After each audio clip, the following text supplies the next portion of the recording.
we are constantly getting, threat, both physical and a lot of indirect, I would say, pressure from China.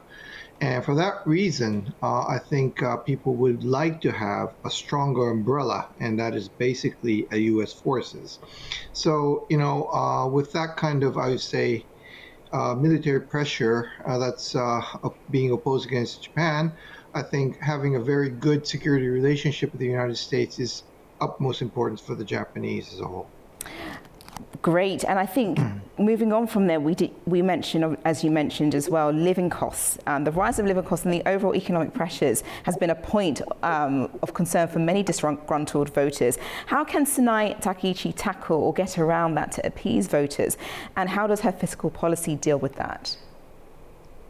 That's a very good question, and it's a very tricky one to answer.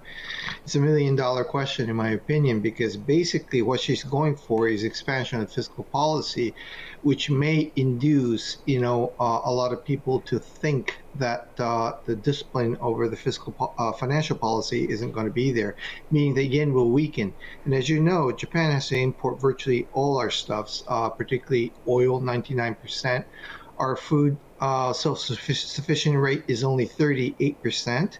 So, all these things that we have to import is going to hit us quite badly. And if the yen is going to weaken on back of this, it's going to be a double whammy. So this is one big headache that, Ms. Takaichi and her regime has to face. But at the same time, she has to take one of the two steps. And at least she's taking the measure to go for expansion of the economic situation, which is totally opposite of what ECB did during the Southern European crisis.